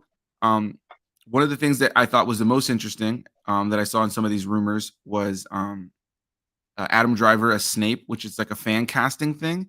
If they do that, I think it'd be like the perfect casting. I think that's like the perfect guy of the modern age to get to play that role after Alan Rickman, even though I feel like that is big shoes to fill. yeah, Um, definitely. the other one that I liked a lot, if it's true, I think this would be the best move, was what's his name? Tom Felton, who played Draco, coming back to play Lucius, his father. I think that would be Oh, nice. perfect if they do that. If they pull that off, that'd be great. And if that's the case, let's Yeah, get Daniel Radcliffe in there as James Potter, and let's just do it like that, that would right? be Like I feel like fantastic. there could be Yeah, something fun there. Um, and but then the other thing I thought was interesting, I can't remember the name of the actor, but then I saw that there was rumors that they were possibly casting an older black actor as Dumbledore, which would definitely change things up for sure. If they do it. I can't remember the actor's name right now though. So either way, nervous about it. I know that Twilight's taking the same trip. They're doing the thing where Twilight's going to get a TV show now, and it's going to have every book be a season. So maybe that's the path we're headed on now. Just like book series, we're going to get the Hunger Games series one day. It's like like let's yeah. just redo everything. I think it's because it's kind of like the second golden era of television. Like I know, like kind of before we were born, like when they had like those sitcoms and everything was happening. We're kind of in like a new golden era of television because we've had some very good, like I said, The Last of Us, a game adaptation into a TV show. Twisted Metal was not that bad. I actually kind of enjoyed Twisted Metal. I watched that. It wasn't perfect, but I would be game for a season two. And I think now, yeah, more people are just into television shows. Cobra Kai is really huge. Stranger Things.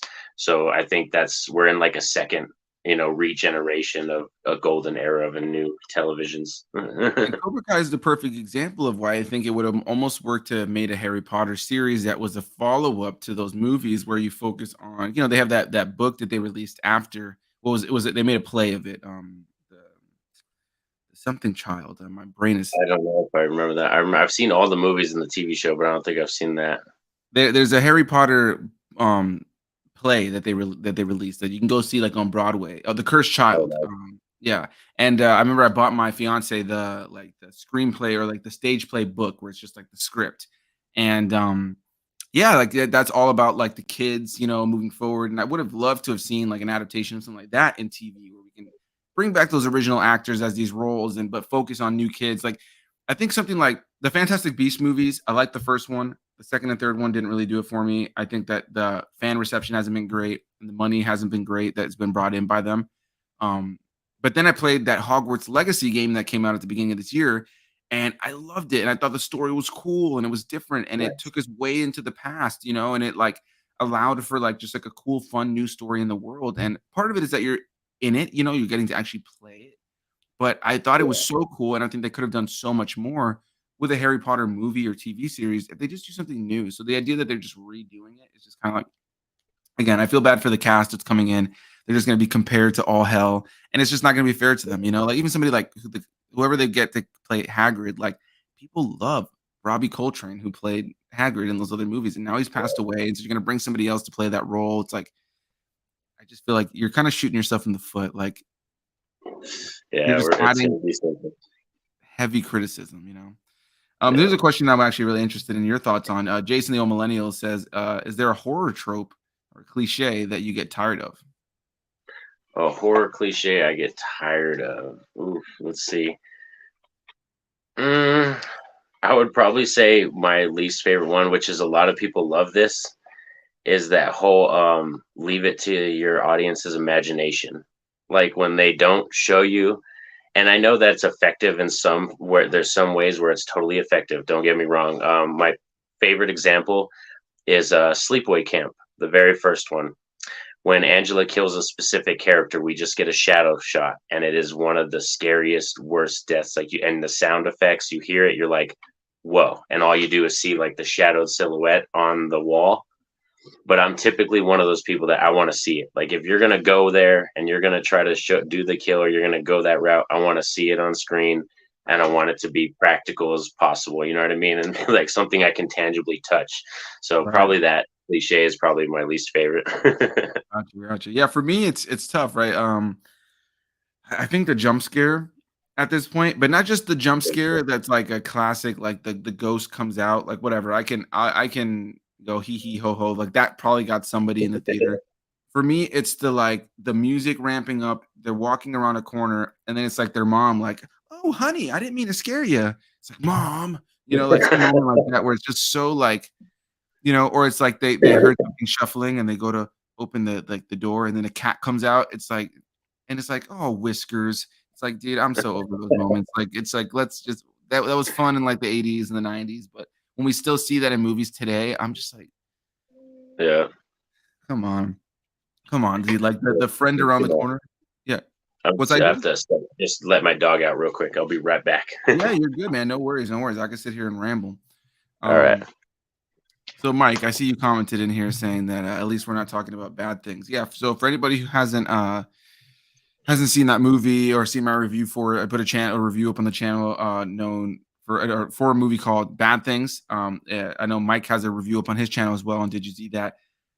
It's terrible. It's a horrible horror film that's dropping on Shudder. I think it dropped today, actually. One of the worst movies that I've ever seen. At least one of the worst movies I've seen this year for sure. Bad Things I was just talking about. It's Oh a no. movie. Dude, it's on Shudder. I wouldn't even say it's worth watching. Mike did a review for it as well. It's one of those horror movies that just like it's trying to be like a Shining clone. Oh Um, damn. and it's just bad, dude. It's really bad. And I wouldn't even say it's worth watching in like oh, it's so good, it's bad kind of thing. Like it's just dull. Like when you watch a movie and it's just dull, like you're just like struggling to not want to like look at your phone and like I don't know, Yeah. even start doing stuff. I was watching the movie. I wanted to like start cooking a meal or something just to like have some sort of excitement in my life. Like I was just so bored. Same with this one here. What Josiah Saw, another terrible movie that's on the that on Shutter. Isn't that the Mike one says, with Robert Patrick? Robert "Yeah, Patrick's dude, in have that you seen movie, that one? right? Yeah. Yeah, I think so. Did you Yeah. like that?" Hold on, let me before we answer this question. Did you like that movie?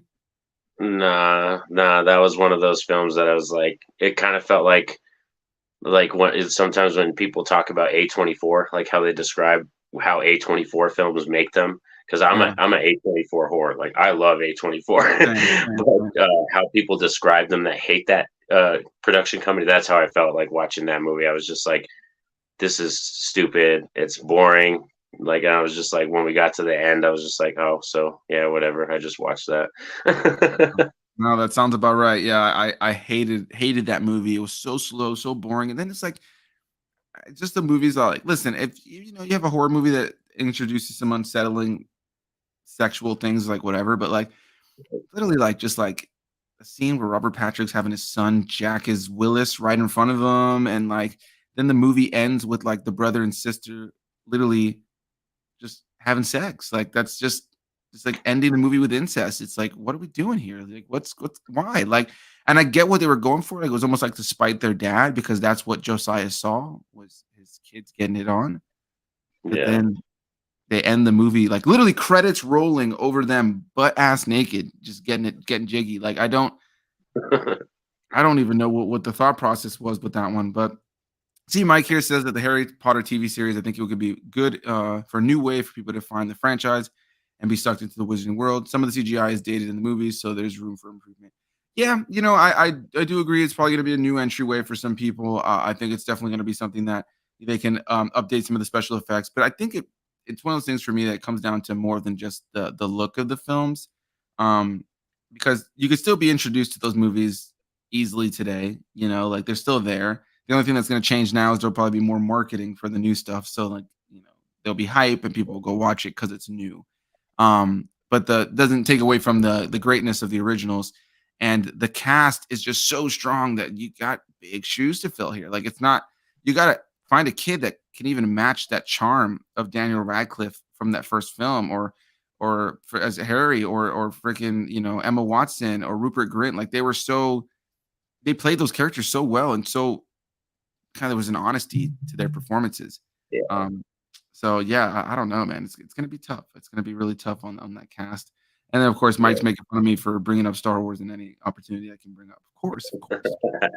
Um, Speaking of Star Wars, Jason asked, "Are you guys excited for Ahsoka? Trailer looks great. I can't wait. It's something I've been wanting forever. I'll say this now and I'll say it again, man. To the people who have not watched the Clone Wars and Star Wars Rebels, you're gonna be lost. It just is what it is. Like you'll be lost to some degree. Have you watched those shows? I've watched all of them. Yeah, the only Star Wars show that I ever gave up on was the Resistance show. I couldn't Okay, finish the Resistance one just because I'm not a huge fan of the sequel trilogy, and that was more geared to children, And I'm right, right. older now, but I love the Clone Wars stuff and Rebels and everything, and Rogue One, everything Star Wars. Like, and I'm excited for Ahsoka because especially we got Mary Elizabeth Winstead coming in as Harrison Dula. Yeah, That's fantastic, and I had no idea she was married to Ewan McGregor. Like she's right, literally right. married to everyone. I had no idea. That's two sexy people right there, bro. That's two Yeah. sexy people. Ewan McGregor and her, yeah, for sure. But yeah, man, I'm excited, man. Like, similar to you, I think Resistance is one of the weaker Star Wars shows. I think like now the one that's definitely the most kiddie, like that I watched it all. It's definitely more for kids. Is the Young Jedi Adventures? That's currently on Disney Plus. It's literally like a preschool show. Takes place during the High Republic, and it's like a bunch of young Jedi that go on little adventures. Super kid friendly. Resistance, I do agree with you, was definitely more geared towards kids, especially at the time. Um, you know what's funny though? I watched it all. Season two has like an actual like storyline that feels like you gotta like it feels a lot more. Did you how far did you get into Resistance? Probably like only 5 or 6 episodes. I want to Right. say Okay. like So probably the fifth or sixth episode I gave up. the end of season one is where things really start to ramp up. And then season two is where I found myself starting to get more invested. And it ended with season two. And it has a nice closure to the characters and the story, but it ended in a way where I was actually wanting to see more. It was near the end of the second season, near the end of the show, that my fiance and I looked at each other. We're like, oh man, I wish there was another season. I wish there was a little bit more, and I will say it took me some time, but if you like Star Wars, there's a lot to enjoy as you get further. Those first few episodes are like you got to get used to the animation, you got to get used to this kind of humor. Yeah. But by the time you get to the end, what I liked about it is kind of like you said with the Skywalker, or I'm sorry, the sequel trilogy. They tie into it in a really cool way. So like for instance, the main character Kaz, he's from Hosnian Prime, which is the planet we see destroyed in The Force Awakens when they're testing the Starkiller base. And Yeah, so there's a great, and there's a little bit of a spoiler, but there's a great scene where he is watching, he's secretly watching a First Order hologram of General Hux's speech that he gives right before they send it off. It's in animation, but they use the same audio from what's his name? Donald Gleason, who plays the character in The Force Awakens. So it's the same audio, of him saying, all remaining systems will bow to the First Order. That whole sequence is the same voice, like audio, and so they do it in animation, and then they show the planets get destroyed on the hologram. And so Kaz watches his home get decimated, and that's where the stakes started to kind of rise up for me, where it's like connecting to the sequel trilogy in this cool way. Kylo Ren makes an appearance in season 2, and so stuff like that for me started to kind of like get me more into it. Unfortunately, it wasn't until the end of the season that I started to like really fall in love with it. But going back to Ahsoka, can't wait, dude. It's literally season 5 of Rebels. Anybody who's going into it with no Clone Wars or Rebels knowledge makes no sense to me, because that's where Ahsoka was based. It's like, yeah, it would be like saying like, oh yeah, I'm gonna watch I don't know. It's even something like watching the Obi-Wan Kenobi show and like never having seen the prequels or never having seen the original Star Wars trilogy. Like, yeah. it's just like, why would you do that? Like, but some people are like, I don't want to watch those television shows. But that's fine. I'm sure the show will present a narrative that's digestible enough for people who are coming in for the first time to see how things play out. But the reality of the situation is, like, if you've seen Rebels, like this, you see the trailer, like this is literally looks like if I finished watching Rebels and Ahsoka already existed or was about to come out and I watched the trailer, I'd be like, okay, cool, we're getting Rebels season 5. Like, it literally, this trailer is showing the beginning of the end of Rebels. It's beautiful. I can't wait. It's a longtime Star Wars fan and somebody who's been following Ahsoka. I love the journey of Ahsoka as well. Because I don't know how you felt about her at first, but she annoyed the shit out of me when I first saw her in that first Clone Wars movie. But she grew on me so much, and I love the character so much. I love Ashley Eckstein, who plays her in all the animated stuff. I think Rosario Dawson has done a great job. What about you, man? I've just been rambling about Star Wars. What are your thoughts on this? Any excitement you personally have from your journey with Clone Wars and Rebels? You're all good, bro. It's always good fun to talk Star Wars because, yeah, I think Ahsoka is probably one of the most, as you would say, endearing characters that you love to grow on. You love to take that journey with, you know what I mean? And that's what's fantastic is a lot of people, that aren't like huge fans of Star Wars, they don't really appreciate what's happening now because, like I said, a lot of the stuff that we've cared about for decades is paying off now because they're bringing these characters to life and stuff. And like I said, even reading the books, like if you read the Revan book or the First Jedi book or the Darth Bane books, like there's so much lore that they haven't tapped into yet.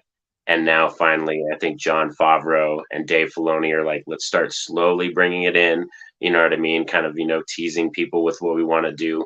And I think it's cool because we're fine. I want to get comfortable though, to where we're the point where we don't need stories that are completely attached to characters that we know.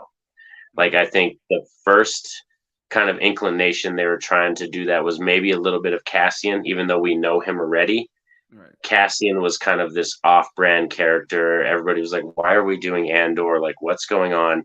And then when I watched Andor, that show floored me. That has some of the best writing I've ever seen in a Star Wars show. Like some of those scenes with Mon Mothma and Andor, and then Skarsgård, their father Skarsgård, when he gives his delivery of his lines, and he's talking about like how he's fighting for a future that he's never going to be able to see. You know what I mean? The rebels and like what he sacrifices, and that guy has no idea. And it's like there were some great moments in Andor.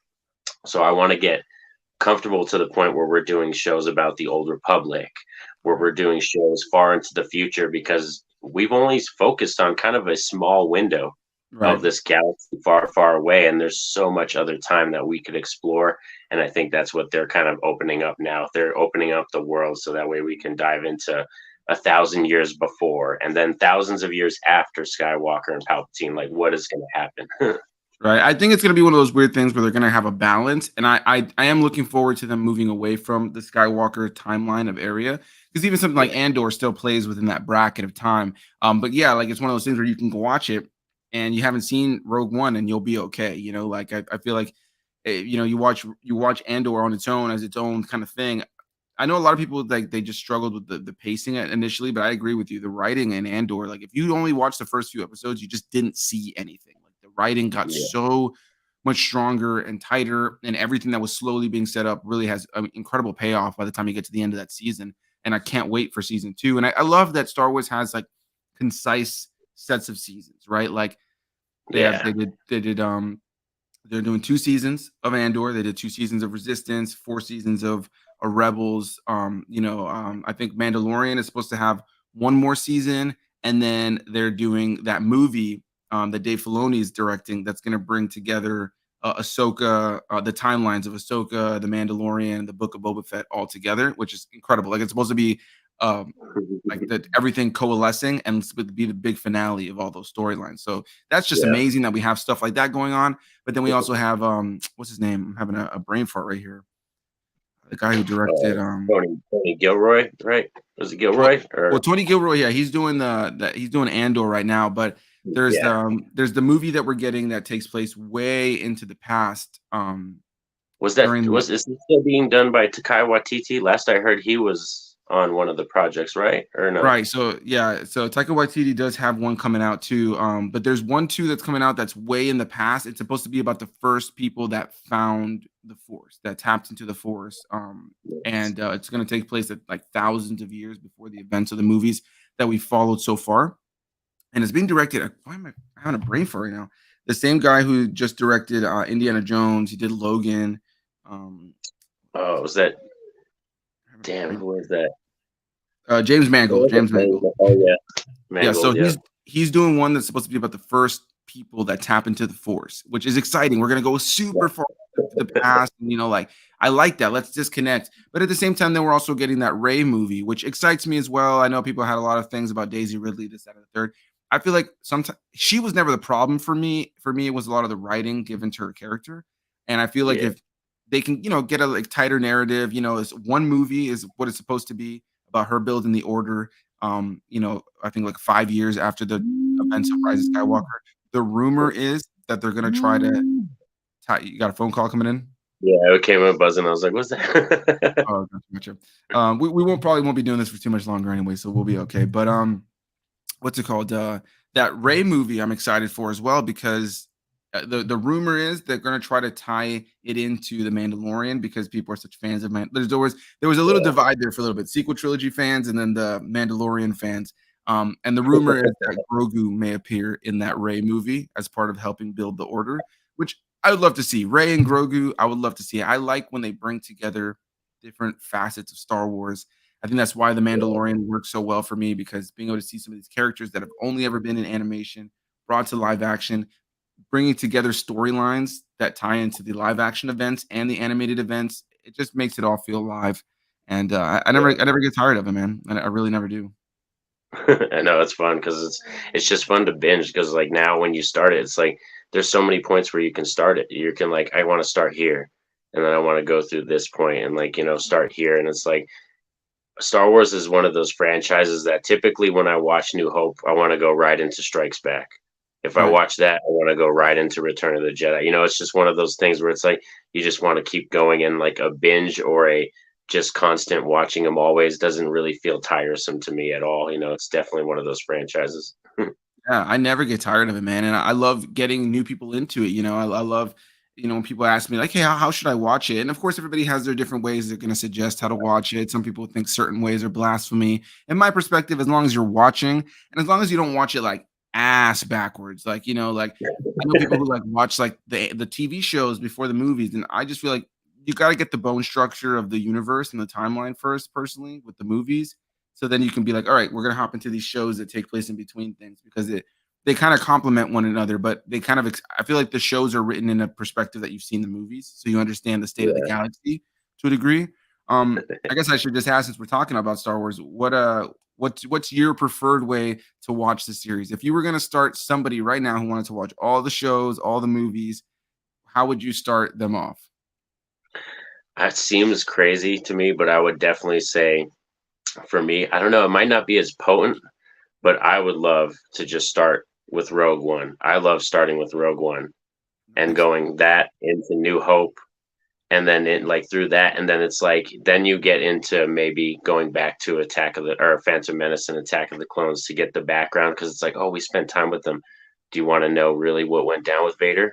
Do you want to know about Anakin? Let's go back and let's show you that. You know what I mean? Because I just think going and starting with Rogue One and New Hope and going through that franchise, like you said, it's going to build that narrative in the world. And Rogue One leads into New Hope so perfectly, so seamlessly that I think you can watch it right away and then go to Strikes Back and then go to Return of the Jedi. And then you're like, you kind of tease them, especially if they're new. And then you're like, oh, well, do you want to know what happened to Vader as a child? Do you want to see how he trained and what went down? Then you could take them to those ones and then go on to the past. Like, so I don't mind doing that. I have a friend that watches everything chronologically, but he said it's crazy because then you have to go. There's an episode here in between this movie from this show, and then you have to go to this movie, then it's this show, and here and there, because he actually literally goes to this. I guess there's a Star Wars fandom website that has Right. it chronologically, how every episode and every movie falls into the timeline, and that's how my friend watches it. His name's Nick. Yeah, that's a fun way to do it, man. It's a little bit much, but you know it's funny. That's how I watched the CW Arrowverse stuff, like the Flash and Yeah, Arrow and all that kind of stuff, because they all coalesce and kind of connect. And sometimes something will happen on one show that's even just slightly referenced in the next show. Like they'll be like, "Oh, did you hear about what happened in Gotham City last night?" Anyway, let's go move on to this. But I like that it kind of has that going on for it. So I have like a list, kind of same thing, a website that shows like episode by episode the exact yeah. Which one goes in there? chronological order. As far as Star Wars for me, yeah, I'm a chronological guy personally. I think the way you said it is honestly awesome. I think that's a really cool way to introduce somebody to it. Nowadays, since there's so many movies and there's so many TV shows, I typically say, all right, let's just watch it like a TV show. We're gonna watch it Phantom Menace to Rise of Skywalker with Solo and Rogue One in the mix. Some people will probably think that's blasphemy, but I feel like that's the best way to just kind of get them to see the story, catch all the references, and kind of observe how it all plays out, and then be able to be like, all right, cool, we're gonna hop now in between episodes 2 and 3 and get you the whole Clone Wars segment so you can see all that, and then hop into something like Rebels. And I think with the TV shows, you almost kind of have to watch them in the way that they released in a way. Some people Yeah, say that why not the same thing with the movies, but I feel like you kind of have to watch TV shows in a way they release because they kind of like set each other up, right? Like if you've seen Clone Wars and Rebels, then when you watch Bad Batch and you see like younger characters from Rebels, it's more impactful than if you watch Bad Batch before Rebels, because then you don't know who the hell those characters are anyway, you know? yeah, So it's one of those things. Yeah, guys, hit us up on Twitter or something like that if you guys will ever want to get our thoughts on how to watch Star Wars. We'll give you the full layout. yeah. Um, my buddy Gianno Joel, who's going to be the guest next week, says that he's learning how to keep up with Star Wars stuff up to date. Yeah, man, it's a lot to it now. I think that I will say this with just franchises in general, it's not super accessible. I mean, it's accessible, but it's not super digestible initially for people to be like, yeah, I just want Yeah. to start this series. You know, like anybody who wants to hop into Marvel right now, you know, you see something like Loki season 2 about to come out and The Marvels about to come out. Like you really can't fully appreciate those movies and those shows unless you've seen the journey up to this point, you know, the 20 something movies, the multiple TV shows. Like certain things can stand on their own, but it's not it kind of relies on you watching the other stuff, you know. So Star Wars, unfortunately, is a similar way. I think any long running series is going to be that way. See, Jason popped up in here. This is his way of running it. Rogue One, Solo, A New Hope, Empire Strikes Back, The Phantom Menace, Attack of the Clones, Revenge of the Sith, Return of the Jedi. Oh, it's like a interesting kind of like machete order where you go to Return of the Jedi after you see what happens. I will say though, just in that Solo does take place about almost 10 years before Rogue One, so that's something to keep in mind. But other than that, pretty solid list for sure. Yeah. But anyway, I man, like listen, I'm gonna let you go, dude. So you can get on with your day. We can just go back to being adults, I guess. But dude, this was a blast, man. I loved talking to you here about horror movies and Star Wars and Harry Potter and all the other random stuff we talked about. Everybody, the link to Norin's channels down below in the description box. Go give him some love. Let him know I sent you. Tons of horror reviews over there. Go check out his video for the 34 movies, horror movies that are his favorites. Definitely some great stuff. I'm sure there's there. I'm looking forward to checking it out myself. And yeah, man, any final thoughts on your end? Anything you want to plug over on your channel? Feel free. Oh no, just thank you so much for inviting me, Anthony. It's been a lot of fun and great comments, great conversation. I love that. And anybody, if you're down with the Scooby Doo stuff, yes, I'll be kicking up or finishing the review series. Kind of taking breaks. Doing some movies and some other rankings and stuff here and there. But the Scooby Doo stuff will be continuing. Next, we're on to the last Scrappy Doo stuff before we get into some good stuff, because then they did. Right now, where I'm at the Scrappy Doo Yabba Dabba Doo hour thing. So we had like a half hour of Shaggy, Scooby, and Scrappy, and then they did a half hour of like just Yabba-Doo and Scrappy without Shaggy and Scooby. So it's like, I don't know what the hell they were thinking in this time. But then we get to a pup named Scooby-Doo, which is fantastic. Probably Classic. my favorite. Yeah, that's probably my favorite theme song. The pup named Scooby-Doo. That's probably my favorite. Dude, man, you just saying that just gave me like nostalgia. I could see like I'm sitting at my grandma's house eating like a breakfast sandwich. I got Nesquik. And life is good, man. Life is good, dude. Yeah. What good times. I got to ask too, just before we wrap it up. Are you planning on covering the Scooby-Doo Courage the Cowardly Dog crossover movie too? I want to do the movies. I was thinking about that, like actually having guests on to do the movies. D Movie Man was the first one who picked a movie. He said he wanted to do a Zombie Land or Scooby Doo and Zombie Land visits that one. So after I do the shows and then I rank all the shows and then I was going to rank the characters and stuff, I was thinking about inviting special guests onto my channel to talk about just one of the specific movies, and maybe all of you can pick a movie and stuff. Awesome, man. Yeah, dude. Well, I look forward to checking it out, man. I've honestly thoroughly enjoyed your videos. I've thoroughly enjoyed your Scooby-Doo videos. It just takes me back. I love that you're always covering. Your channel reminds me in a lot of ways of like mine, where I like to cover older things that not everybody's talking about immediately, but it's just, it's like, it's nice to bring those things back up, like, Definitely. I mentioned James Rolfe earlier from Cinemassacre. He's part of the reason I started YouTube, and I just love his coverage of classic horror. It's just there's so much out there that people aren't talking about, and so I really appreciate that about your channel. And yeah, man, thanks for taking the time. Thanks for sitting here talking with me. I look forward to doing this again with you one day in the future.